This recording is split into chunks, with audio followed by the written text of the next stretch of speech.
Okay, hello everyone, and welcome to today's presentation on Soviet Russia. My name is Natasha Baker, and I'm the marketing manager at Golden Eagle Luxury Trains. And I'm delighted to welcome our host for today, Tatiana Kolesnikova, and our managing director, Marina Linker. Now, I know that many of you will be familiar with Tatiana, obviously if you've travelled with us previously, but for those of you who've not had the pleasure of meeting Tatiana, she is our longest standing tour manager on the Golden Eagle train, and she's presenting to you today from her home in Irkutsk in Siberia. So over the last 15 years, Tatiana has worked with us. She often gets asked about her time growing up in Soviet Russia and what life was really like during that time. So today's presentation, she'll be reflecting on what it was like for her growing up in Irkutsk in the 1970s and the 1980s, right up to the dissolution in 1991. So that will be the basis of the presentation, but we've also got Marina, who can share a different point of view and a different perspective on that time in a different region of Russia. And I hope you enjoy the presentation. I'll hand now over to Tatiana. Well, I wanted to say hello to everybody. Gosh, how much I would like to see everybody in real life. But today we're going to talk about a bit of our history, a bit of the history of the Soviet Union. You know, the big country called the Soviet Union have collapsed in December 29 years ago. Certainly, it didn't happen overnight. We had that feeling of the coming changes in the air much before, in the mid-80s and early 80s. And when Mikhail Gorbachev came to power in 1985 and launched the ideas of perestroika, restructuring the government, controlled economy, glasnost, which means openness and less censorship, and democracy that was completely unknown to us. Everybody initially accepted these ideas with great support. And time of changes is difficult for any country. Certainly the changes were going slow and stumbled. But still, when in August of 1991, some of the Communist Party hardliners have tried an attempt of coup d'etat, trying to return the Soviet regime, hundreds and thousands of people went out into the streets of Moscow, of other countries, to protect the ideas of the change, to protect the changes. And this was the turning point. The old system, economic and political system of the Soviet Union, couldn't survive any longer. The former parts of the Soviet Union, the republics of the Soviet Union, started to proclaim their sovereignties. First, the Baltic states, and then the other parts.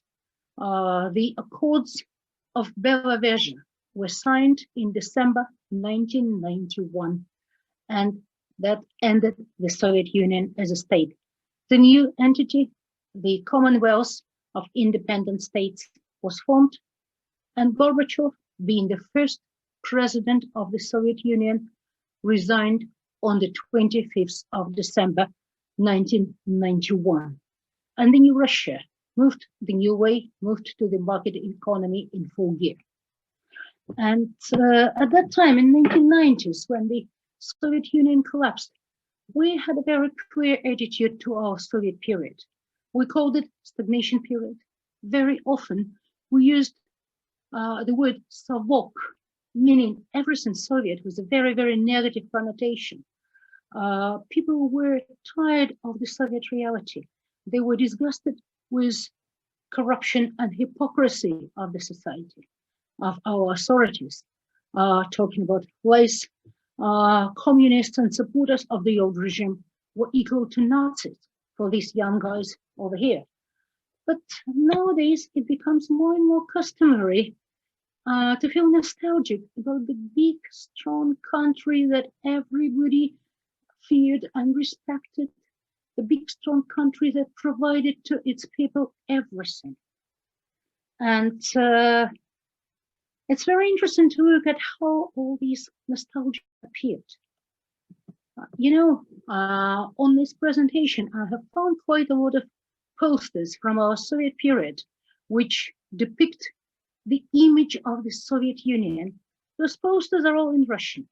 They were all created for us, the Soviet people who were living in the country, to plant in our minds, in the back of your mentality, the image of this strong and big country, the image of paradise, the image of the country where everybody has the best that the others, people in the other parts of the world, can only dream of.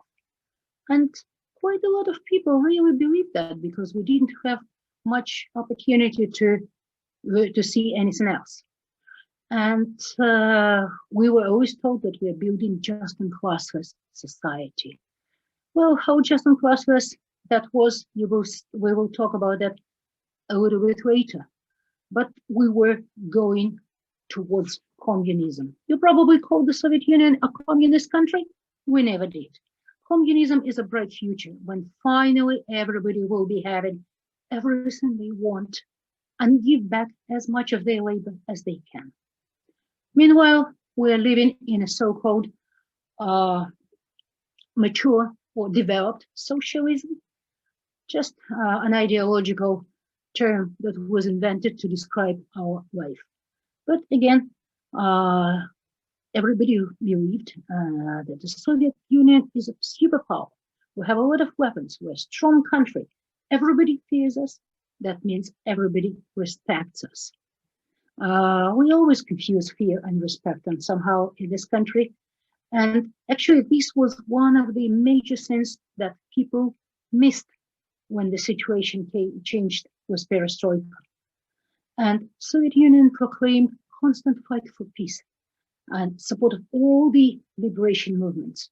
Any kind of regime that claimed to be going on the socialist way of development, we have a right to support it. We have to support the achievements of socialism around the world. That's what all these placards are for. And for Russians, keeping peace, especially after the Second World War, was so important. This country suffered so much during the war. So almost anything could be justified by the phrase, at least there's no war. And as to the everyday life, from the very childhood, from the very early age, Soviet people had to believe that all the state is giving you is the best that anybody in the rest of the world will want. You are the best. You're living in the best conditions. Housing, healthcare, education, guaranteed labor, guaranteed jobs, equality. The state was doing everything to provide enough workers for its economy. Now let's look a little bit closer at all these nice headlines, particularly the housing. This is the first thing that comes to people's minds nowadays when they talk about the good old days. You were given a place to live for free. Well, housing always have been a very painful point for the Russians. In the 20th century, we had a dramatic change in population distribution. Beginning of the 20th century, Russia had about 80% of the population rural, and only 20% of the population lived in the cities. By the end of the 20th century, it was vice versa. 80% of Soviet people lived in cities and towns. And definitely there was a huge shortage of accommodation. And generations of Soviet people lived in very compressed conditions, sharing so-called communal apartments, when a family had one room and shared bathrooms, kitchen, public facilities with many, many others. And it was only in the 60s when they have started building individual apartments, mass construction of standard apartment blocks. But it was not that easy to get an apartment from the state. First of all, you had to be eligible to sign up for the apartment, to sign up on the waiting list. We had norms of how many meters square per person you have to have.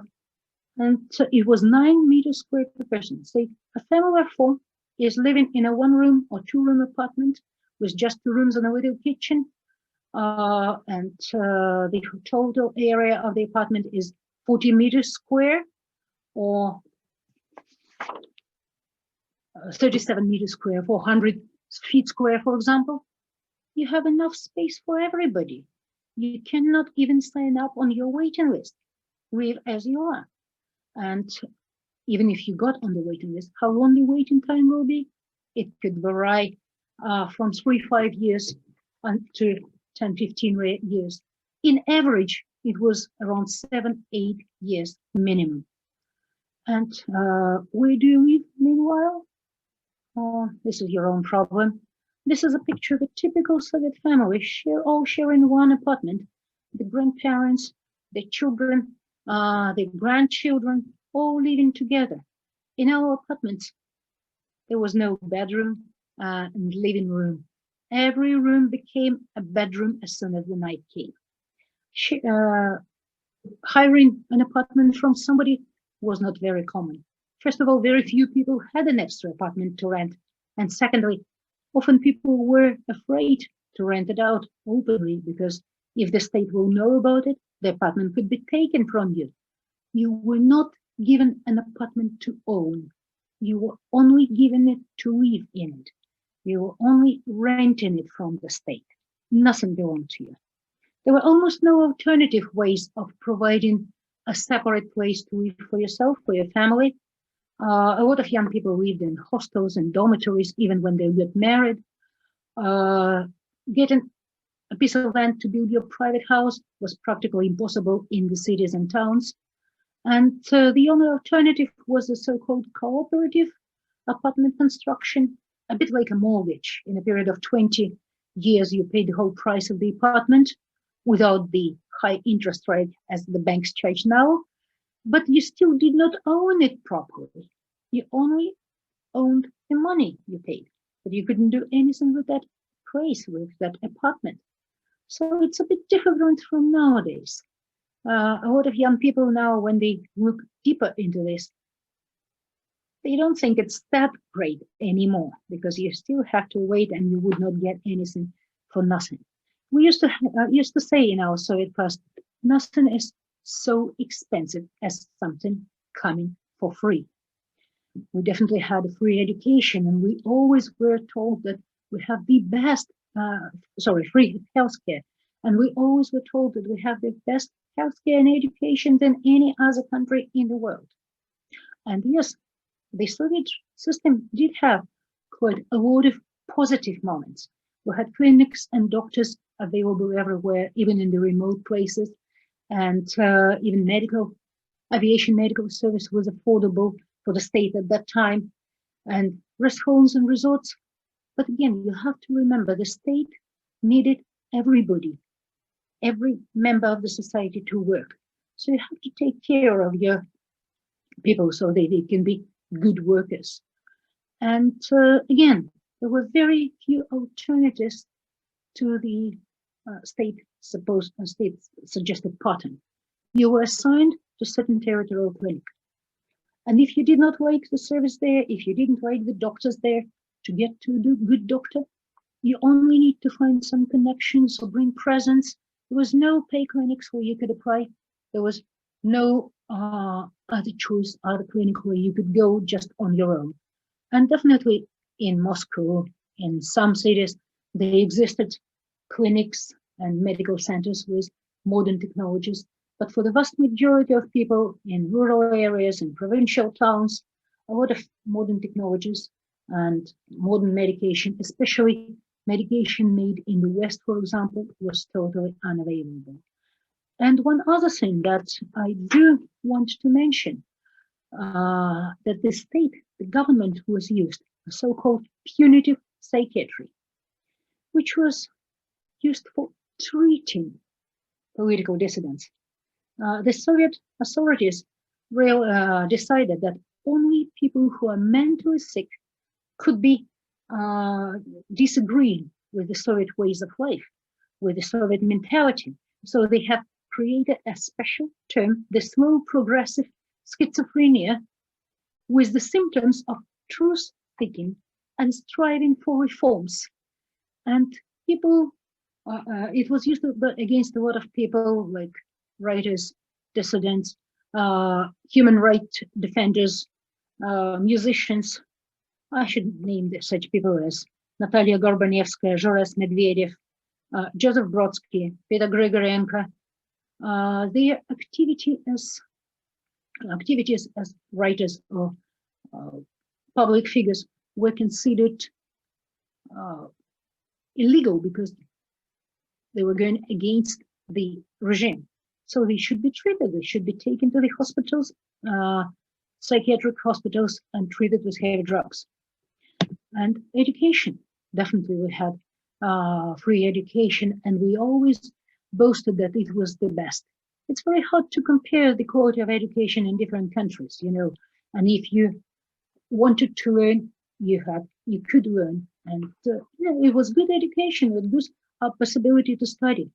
But there were a few things that certainly differ the education in the Soviet Union probably from what you had when you were learning in schools and universities. First of all, the unspoken rule. You don't ask questions. You learn the right answers.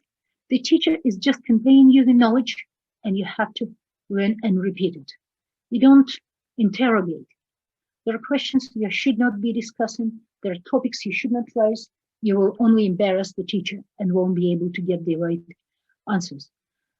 Ideological pressure in the education was pretty high. Well, the selection of subjects, the way the subjects were presented. For example, literature. A lot of poets, writers that once again were not considered ideologically correct, like Anna Akhmatova, for example, or Mikhail Bulgakov, Boris Pasternak, they were never mentioned in our school years. You shouldn't just know anything about them. History was most affected because we always say in this country we have not only the unpredictable future, but a very unpredictable past as well, because of the presentation of history and different events of our history, especially the Soviet history, very much depended on what the government thought is proper. When I was in school, for example, in 1970s, the atrocities of Stalin times, all the repression years, were never mentioned in our textbooks.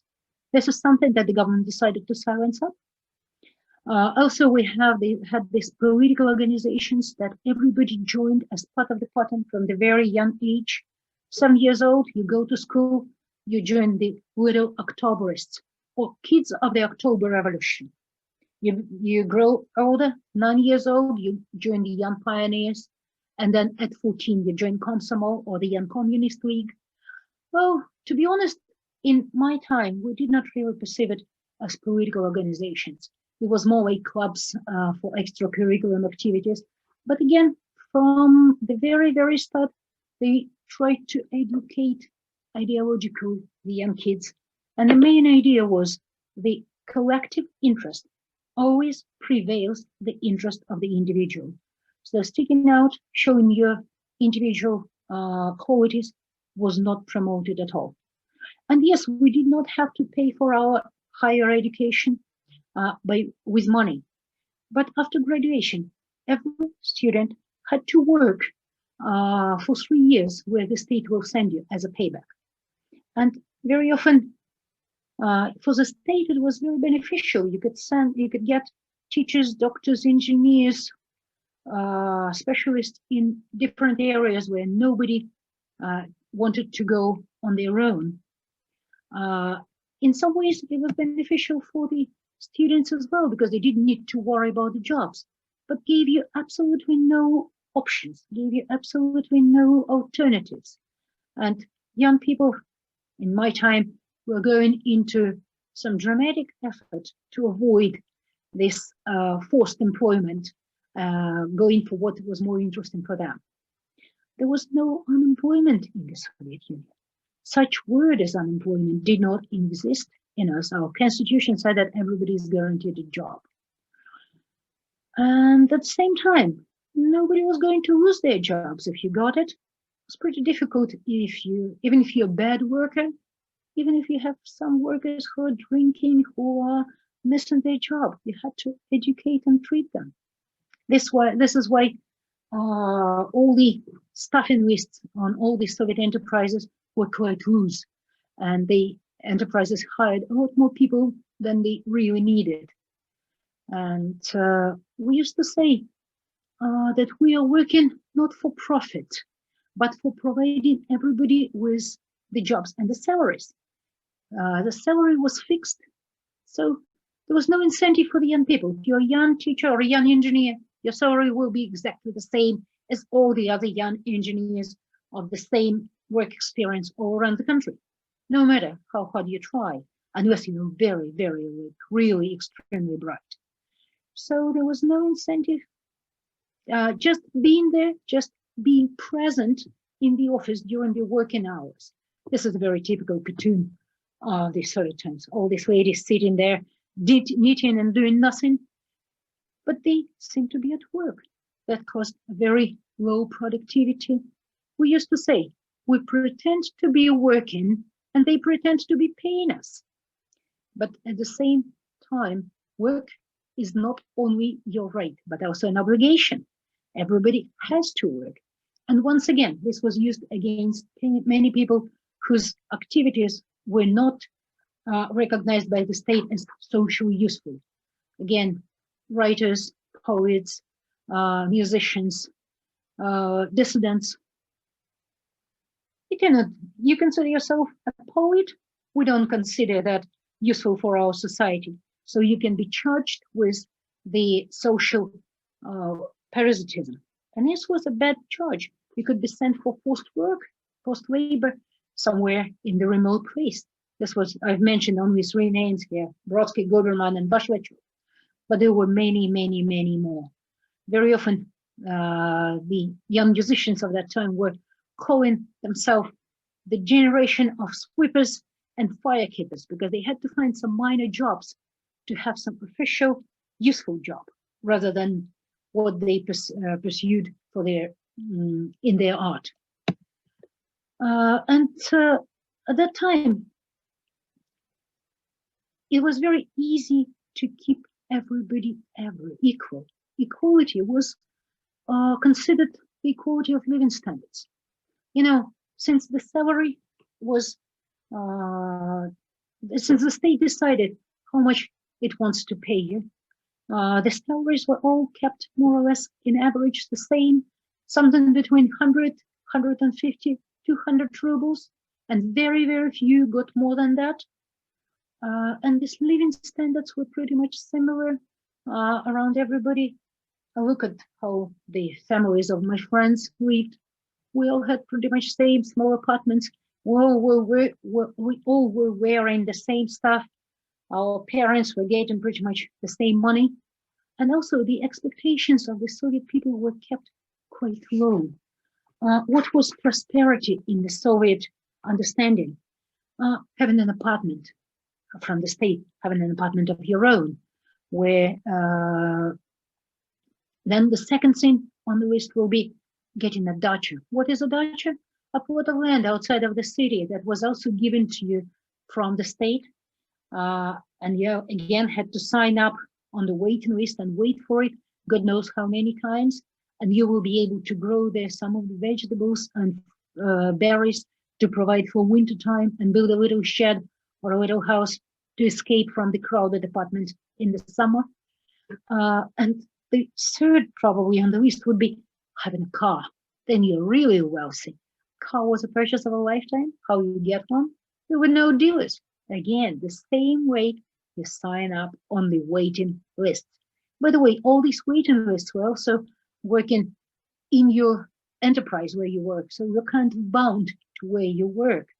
You change jobs, you lose your position. But among all these people who were equal, you know, all the animals are equal, but some are much more equal than the others. We had this new class of elite called nomenclature. What was it?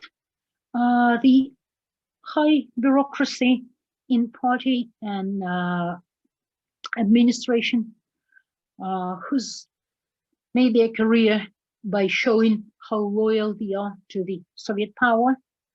And very often being loyal was much more important than being professional.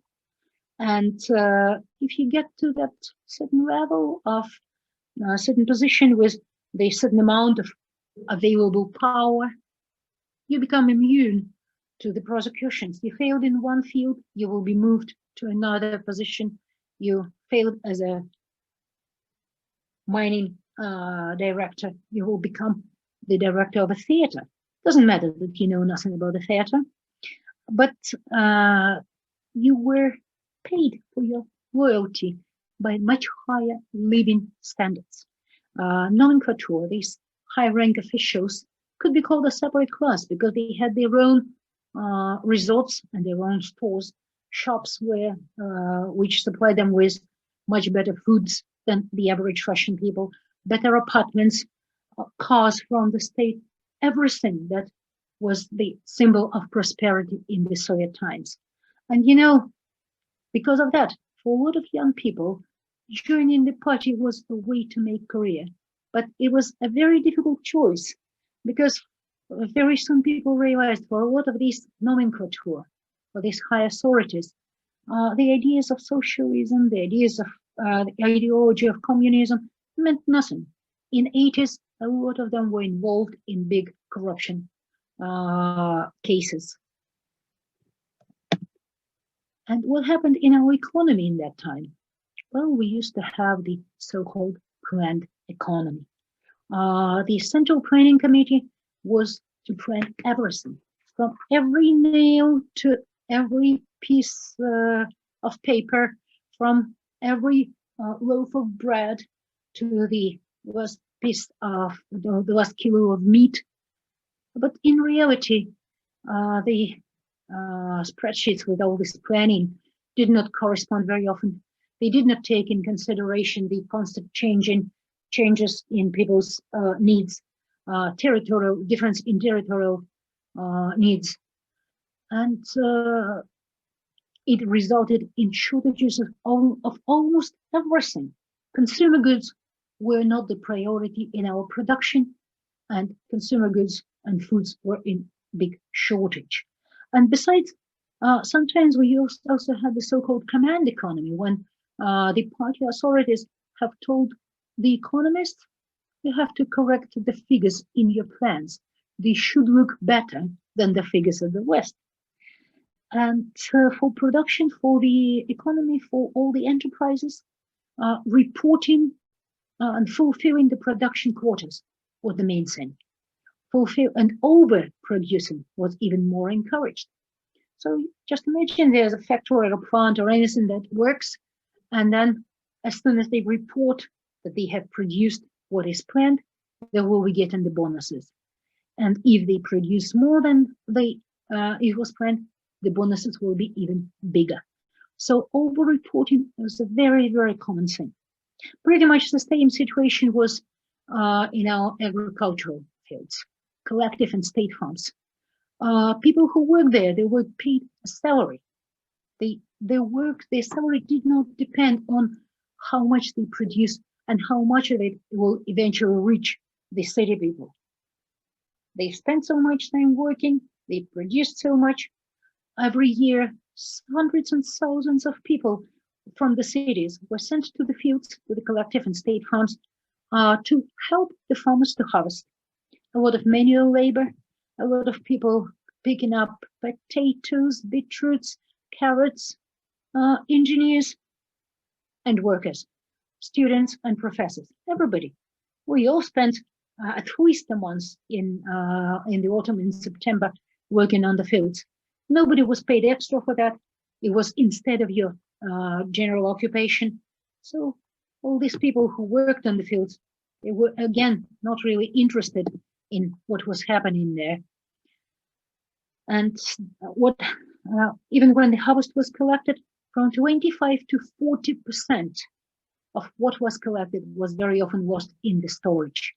So this is a very typical cartoon of our Soviet times, the difference between the real production and the reports.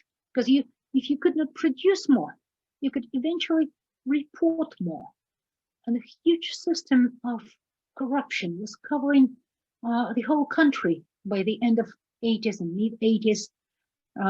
You probably heard about a very notorious cotton case in Uzbekistan, when tons and tons of cotton were over-reported compared to the real production, Billions of rubles were involved in there and hundreds of people. This was probably one of the worst cases.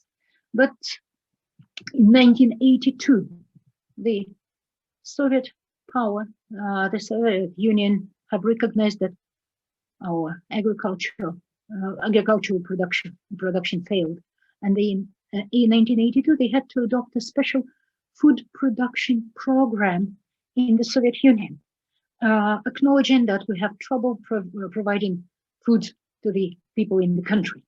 So this is a poster from that time. That's the only thing you can put between your pieces of bread. But hey, in reality, we did have a second largest economy in this country. We produced iron ore 4 times more than the United States. We produced cast iron 2.5 times more than the United States. We produced fertilizers 1.5 times more. Agricultural machinery, everything. We had a huge production. All the enterprises were working. But because the production quotas was the main thing, the people were not encouraged to change anything, to use the modern technologies. You use more modern technologies, then your production quotas will be made bigger. That means it will be more effort for you to get extra bonuses. What the point? And also, another problem that caused all these shortages in our everyday life was that the big projects, like a project of the construction of Baikal-Amur main line, as a presentation of the Soviet economy that can do anything, even build a railway in the middle of nowhere on permafrost, or military production. This was the priority.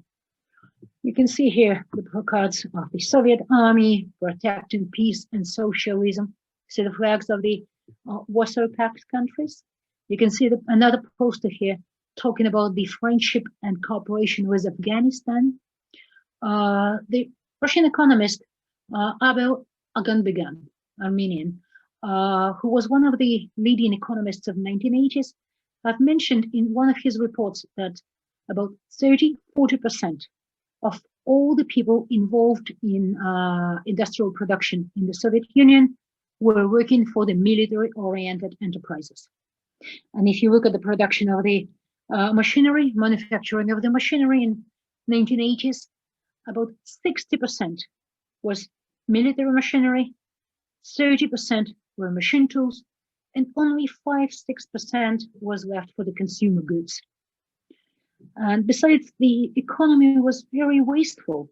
For paper production, for example, for 1 ton of paper, we used 6 times more timber than in the West, than people used in Europe. For water consumption, 30 times more water. We have plenty of water in this country, and we were never used to save it. The level of pollution was extremely high, 20 times more than Germany at the same time. The high level of manual labor. And we were very much behind in the modern branches of economy, like electronics, for example. As to agricultural production, we produced twice as much cotton as China, but produced 2 times less fabric. Most of it was used for making the gunpowder. For the productivity of the crops, for example, the average productivity of the crops in the Soviet Union was about 1.6 tons per hectare, while average in the world at the same time was 2.8 tons. And Finland, for example, at the same time produced 3.4 tons per hectare. Just talking about the cold climate countries, right? So starting from 1963, the USSR became the biggest importer of the grain in the world. And even though the government, the state was trying to invest in the agriculture, the productivity almost did not grow. And at the same time, the enterprises themselves could never go bankrupt. The authorities had just redistributed, the ministers were just redistributing the funds from the profitable ones to the unprofitable ones. So people worked They got their money, they got their salary, they got their bonuses. And if the production is sitting there on the shelf somewhere, who cares? There was no competition. And that a lot of our economists actually anticipated the coming crisis. In 1973, a big report was written by the leading economists of the Soviet Union, warning the government about the processes happening and the coming crisis. It was neglected and kept absolutely secret. And at the same time, the everyday life was a constant quest to get anything. Not only you had to sign up on the waiting list, not only for cars and apartments, for any other consumer goods, often was the same. You can see this was a very common thing. Somewhere by the store, somebody was standing there with a list. What people were signing up for? Buying a refrigerator, washing machine, furniture, books even. If you see a line, you first take a place in the line and then you ask what you're queuing for. These people here are not queuing for food. They're queuing for some consumer goods. This is a very typical picture of our Soviet period. Toilet paper somehow was in huge shortage, something about our planning. And you can see a proud family who finally got a supply. We didn't use the word, we never said that I went and bought a new pair of shoes, or I went and bought a new refrigerator.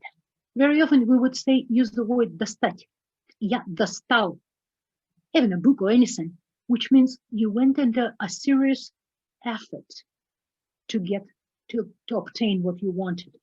And starting from 1970s, end of 1970s, 1980s, coupons were introduced to purchase certain foods in many parts of the country, not only in Gorbachev times, not only in perestroika times, but much before that.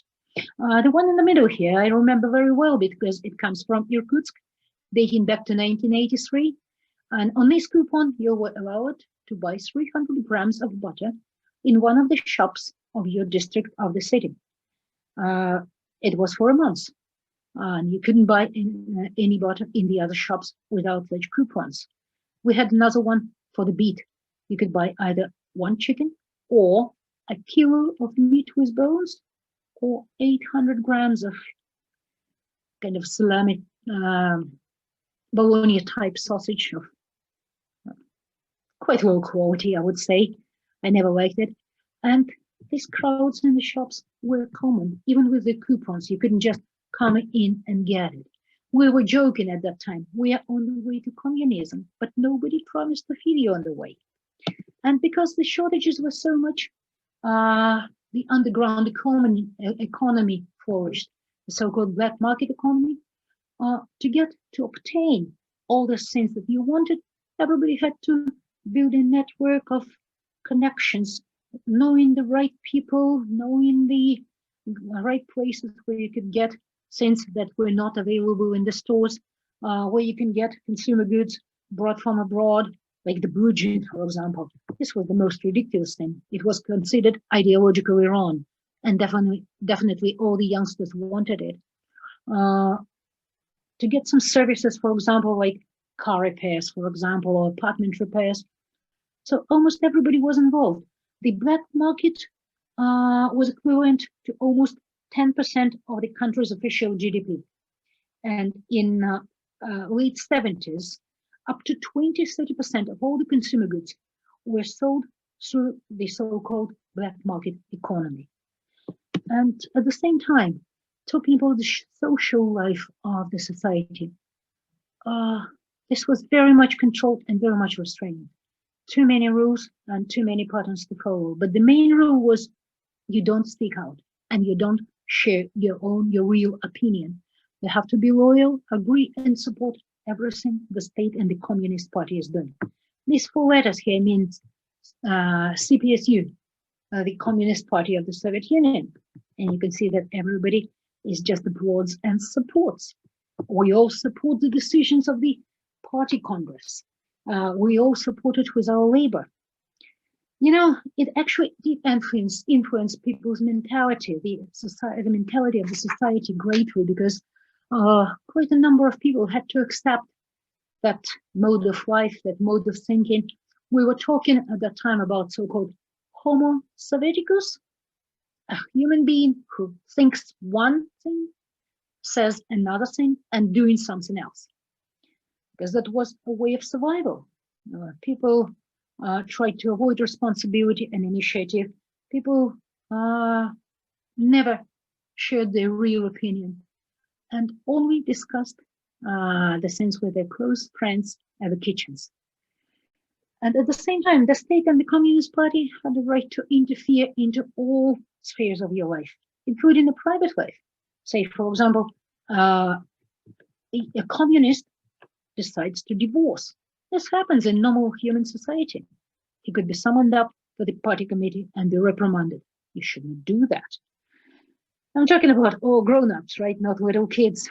In all the enterprises, they had this so-called sector number 1 or department number 1, where they kept all the files on all the employees and hundreds of forms that we all had to fill out. And very often, the jokes was the only way for the Russian people of that time to react. As I say, the censorship was very high, and the state censored all the information that they wanted you to know. There were books not to read, there were topics not to discuss, there was music not to listen because ideological sin was introduced everywhere. It says here, you're listening to jazz music today, means tomorrow you may betray your motherland. There were sports not to practice. Everything that published outside of the country was a wrong thing, was ideologically wrong and dangerous. And also, we didn't know a lot of things that were happening in our country. As I mentioned, starting from 70s, the problems with supply and population with foods and consumer goods became worse and worse. And here's some pictures dating to 1962 when workers went on demonstration in Novocherkassk. The demonstration was short. They'd asked for meat, butter, and higher salaries. Later on in the 70s, similar things happened in Chelyabinsk, Krasnoyarsk, many other places. The Communist Party acknowledged that this happens. We have a problem. They even have made a special resolution on it, but it was all kept completely secret. We only learned about it in Gorbachev times. But even in Gorbachev times, even in 1986, when the Chernobyl nuclear plant exploded, the news were kept secret for the Soviet people. Our newspapers would only, because the 1st of May celebration was coming, you should not know the population. Doesn't matter that they got contaminated. And certainly there were people, young people particularly, who were searching for the alternative ways of getting information, trying to listen to the radio stations like the Voice of America or Deutsche Welle, for example. In the cities, it was pretty difficult. They were blocked. They had special stations that were blocking the broadcasting. But as I say, your contacts with foreigners was considered dangerous. Everything that was coming from abroad was ideologically dangerous, ideologically wrong. Our mass media had a very limited and very biased information about life in the other countries. And since a lot of people have never been anywhere outside of the country, quite a few believed. You were always told from the very childhood that in our country, we're living in a blessed society where everybody is equal. You have all the freedom and happiness. And the Western countries is where you live, was people had no rights at all. All of them only go on strikes because there's total unemployment and poverty everywhere. And travels outside of the country did exist at that time, but in very, very limited quantities. You had to go through quite a big effort to get the exit permit, being interrogated by the regional party committee and presented a lot of paperwork and forms and questionnaires.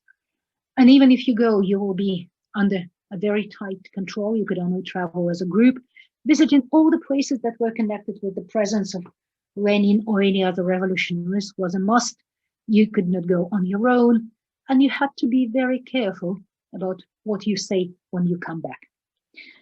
And so nowadays,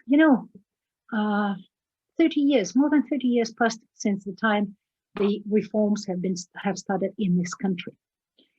And it's quite amazing to see how deeply the ideas of a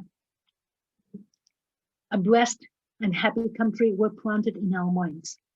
Definitely, for quite a lot of older people who were in their 40s, for example, when the changes started, this was the time when they were younger, when the benefits were just about to come to them. The grass was greener and the girls were nicer. For young people, nowadays, you have much more choices, but you have to make more decisions. You have to take much more responsibilities. And it's interesting to see that there's quite a lot of people for whom being kept in a cage, fed just enough for you to work, given the information just enough for you to entertain, seems like a good option. But for quite a big majority of population nowadays, I should say that the availability of goods and services, information and travel is becoming more and more important. And it's normal for human beings to remember the good things, this glamorous picture of achievements of the Soviet Union. For a lot of young people nowadays, they have this glamorous image of the Soviet people and the Soviet Union as on this picture. But the new generation that is coming now, I think they will make their choices. And the more we talk about the real life in our Soviet past, probably the brighter our future will be. Thank you very much, and I hope it was interesting for you to listen. Thank you very much for that, Tatiana. I think it was a really open and honest presentation that you've just given there, and we've had some comments through already who've just said how much they appreciate your honesty and reflecting back on those times that you've grown up with. So before we move on, I'd just like to invite Marina to share her perspective on obviously the time that Tatiana's just talked about, and obviously you were living in a different part of Russia at that time. So what sort of similarities or differences did you experience during that time? Yeah, hello everyone. I have lived I'm the same age as Tatiana, so we lived roughly in the same time in the same country. But I'm from Rostov-on-Don, that's on the southern part of Russia, and my parents were engineers civil engineers, and being honest, I don't remember the Soviet time as being so bad, or for me it was just a system, and you had to work the system and find the ways of living under this system. And we didn't even think about it. We never had, yes, we had the queues, but never thought about it. It was like a social club where all the neighbors were just chatting to each other in the long queues for getting the things. We never had empty fridge. I don't remember ever for us being short of food. And I can't say that it was very, the variety was huge and we were having mozzarella and bananas. No, we didn't. But the basic ingredients were there and they were quite a good quality. So that's my recollection. Also, yeah, I have gone through the system as all the children at that time. I was the young pioneer and then went to Komsomol and became one of the leaders of the Communist League, probably on the way to the Communist Party. I was on the way and they just collapsed before I got there.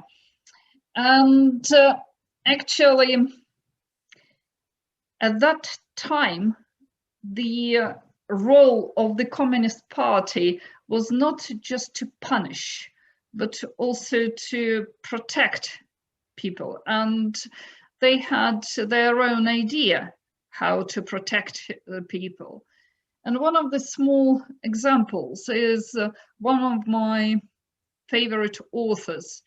The books that I like is by Nabokov.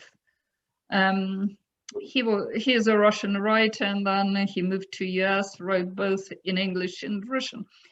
And one of his books is called Lolita. It was prohibited in Russia.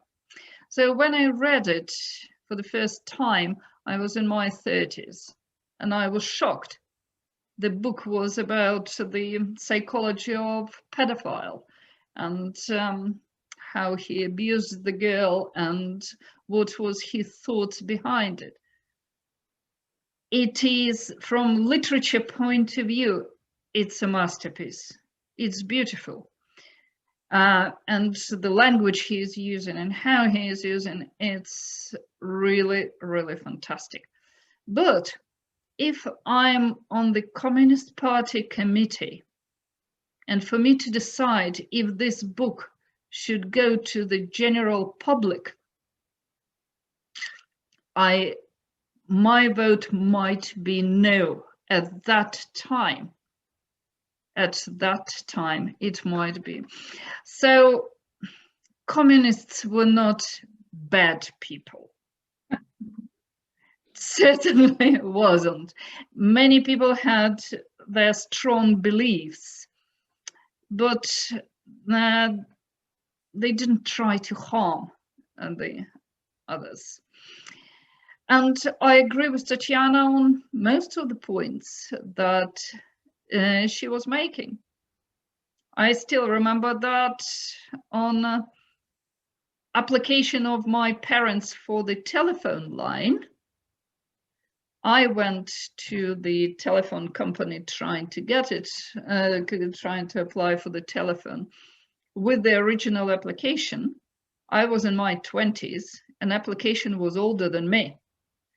So it took years and years, but our neighbors had the telephone and nobody felt the shortage. At least there was more communication with the neighbors. And I think there were, as in any system, as in any society, there were pluses and minuses. Would I want to go back to the Soviet Union? No, you can't.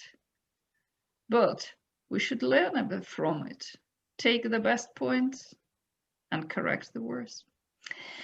So thank you very much. I think that's my quick introduction to my life in the Soviet Union. And if anybody would like to talk about it a bit more or ask questions, I'm happy to answer. Thank you. Thank you, Maria.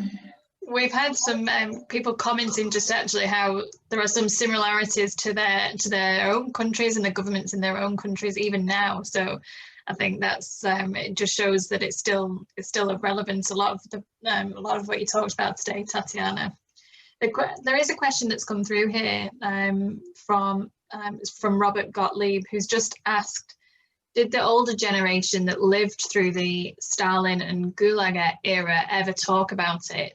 Or were they scared of change or retribution from the government because of the changes in the past? Well, I can tell you from my experiences, my mom's father have spent years in the prison camp. My aunt's father have died in the camp somewhere, and she only learned about his fate when in 1980s. But at that time, usually it was not discussed much, because in my school years, for example, talking about repressions could bring you into trouble. And the older generation, they remembered that fear. They remembered that they should not be talking much about it. They did not want to bring to make any harm to the children or grandchildren. And I remember in our Soviet period, there was a so-called samizdat, when people were typewriting books and sharing them with only closest friends. And I remember finding one of the books about the repression times by one of the persons who went through it in my parents' books. I read it first. I was about 15 at that time. I read it first, and then I came to my mom and dad with questions.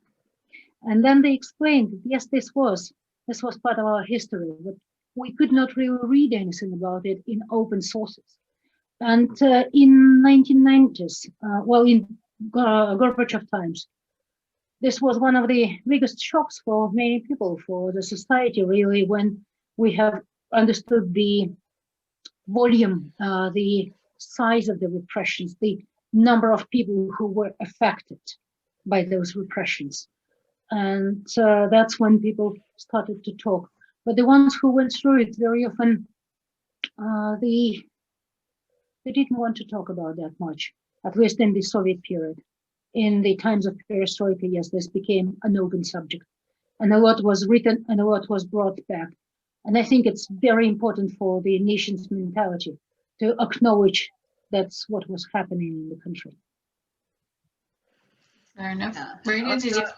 Yes, I would agree with Tatiana. The thing is that virtually every family in Soviet Russia has gone through it. Yeah. My family was, my dad has spent 17 years in the camp in Siberia, in Urals, and my grandmother as well. And the whole family basically was sent to the camps. And it was the best years of his life, sort of in his 30s and 20s. And also he was saying all his friends were from the camps, and the people there were from all walks of life, of all nationalities. And my father's schooling was in the camp. And his teachers were probably the best professors, who also ended up in the same camp. So he never complained about it, but he didn't want to talk about it much as well on the camps. Yes, it was not widely discussed because everybody had it. Nearly every family had gone through it. Yeah, but the government have suppressed such talks in yes, early 80s. Correct. It was not encouraged to be talking about it. Okay, history is done only by victors. History is not taught from the point of view of the losers. So that was the way it was presented to us. When it was a victory, yes. When it was something bad happened, no, we're just not talking about it. And someone here has asked, Tony Wollstonehome has just asked what your impression, or were you given an impression of Britain as you were growing up, so in your teenage years? Did you have an impression of the UK, for example, or of the US from where you were living? Well, I will be talking about definitely my experiences. All these Western countries for us, I was growing up in 70s and became teenager in late 70s, 80s. And at that time, you become interested in music, for example. The Western music was pretty much suppressed and prohibited. You couldn't buy records of the Western music anywhere, but the people who were recording and doing copies from their records. I know quite a few friends who actually started learning foreign languages only for the sole reason of trying to read what these singers are singing about. I think my generation, well, at least me definitely, because my parents have traveled, we were not really trusting much to the government's presentation of the Western countries. My mom and dad were very focused on traveling. They've been to a number of socialist countries and even went to Paris and France in '79 and in Portugal. So this was unusual. So we had a bit of an image of what is life in the West. For Britain, was something extremely attractive. Attractive because it was so different. Beatles, definitely Beatles. And yeah, I think it was more appealing to us rather than more positive than negative. In some ways, it actually played a very funny trick to quite a number of Soviet youngsters who later on in Gorbachev time have immigrated. They had an image that as soon as they leave the Soviet Union, they will be in paradise. It was a shock when they found that life is not a paradise anywhere in the world. But for us, like for me, definitely Britain was one of the attractions. One of my reasons of going to study English was to be able to, well, probably not to open the window, but the little kind of tiny little opening to see a little bit of the outside. Because I went to the university in 1983 in proper Soviet days. Yeah, I was also studying English in 80s, and the source, the books and magazines that we were reading as the part of our English course was Charles Dickens, that we were absolutely sure that Britain is as it was described there. And another source of English and information was the newspaper. I don't know if you remember it, called Morning Star. Oh my God, we were reading it from the first page to the last. Yeah, and you can imagine how Britain was described in this sort of a publication in 70s and 80s. But Margaret Thatcher was already coming in there. So it was an interesting time. I was watching some programs on British modern history while in lockdown. I had a time to do that. So it wasn't an easy history for Britain as well at that time. Well, thank you for answering those questions. We've got a few more coming through just before we finish off, because I'm conscious that we're going over time here, but I know that so many people are interested in this topic and obviously want to ask questions, which is so lovely. And we've got so many previous guests who've travelled with us contacting us. So I will send Tatiana and Marina all of the comments that you've sent through. So thank you for those. Just a few more questions before we finish then. One's an interesting one. I'll ask Tatiana first. Should you live your life again, would you wish to live under the Tsars, the former Soviet Union, or today in the new Russia, they've called it? Well, for me personally, I definitely would prefer to live in the modern Russia. I know there's more challenges and more pressure for success in the modern Russia, but there's also a lot more things available, a lot more choices. And this was the major thing. Like for me, it was one of the major drawbacks of the old system. There were almost no alternatives. Like if I didn't want to be part of the Young Communist League or Pioneer, I had to be. If I didn't want to do something, I wanted to read something else, I had to do what I was told to do. I had to believe what I was told to believe. I had to read what I was told to read. And you had to go into an effort of finding the ways around. For me, yes, nowadays it's more difficult, probably much more challenging, but I would say probably more interesting.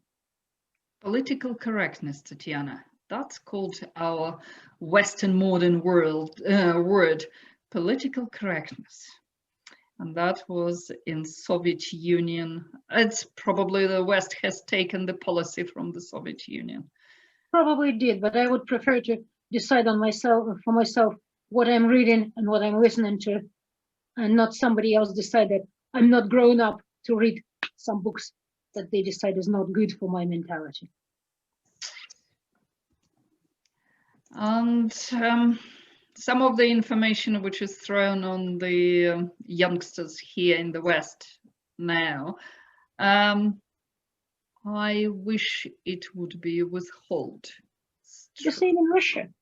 Because now the world is universal. I wish it would, because sometimes people who are not ready for this information, sometimes it is doing much more harm than good. Anyway, there are different opinions, there are different life. Which system I would like to live in? I'm not sure. A bit of both, a bit of all the systems. And in terms of living under the Tsar, Russia is now living under the Tsar. It's pretty much the same. And Tsar was always present there. It doesn't matter how it was called. The Tsar is the Tsar. Okay. So thank you very much for answering that question. Similar to what we were talking about earlier, Alistair Howard has commented that he's travelled with us previously on a NADAM tour, and when he visited the Old Believers village, he was surprised, I think, by them saying that we in the West, for example, have been misinformed by our press about Russia, and about how Russia is portrayed is very different to what it is in reality. Do you think that people in Russia still think like that today, Tatiana? Well, press is misrepresenting everybody. That's true. Yeah, well, it's actually, in general, it's very hard to make an impression of the country from media, to be honest. And you really have to come and see it with your own eyes, because, well, yeah, it's the way Russia is presented nowadays. It's probably Marina knows better how it is presented in the Western media nowadays, rather than me. But I can see how the Western countries are presented in nowadays media, and it is not always exactly what it is. I think this is true to any country and any regime. It's not, it doesn't have any nationality or any particular period of time. Yeah, media is representing and is talking about something bad always. And it is the Western media about Russia and the Russian media about the West. And as usual, it is both, there are several sides to it. And there is a lot of the really, really nice things going in Russia. And the same in the West. Just come and find it yourself. I think that's a good point. I think, like with anywhere, until you see a place for yourself, then I think that's the more realistic overview, isn't it? Seeing somewhere for yourself. So that would be our advice, to go and see Russia. And obviously, we'd love for you to come on one of our tours and see these places for yourselves. So there's just one last question before we finish off, and I would again just like to thank everyone for thanking obviously Tatiana for the presentation and for sending through your lovely comments and memories of travelling with us, and I will share all of these with Tatiana and Marina after the presentation, so thank you very much for those.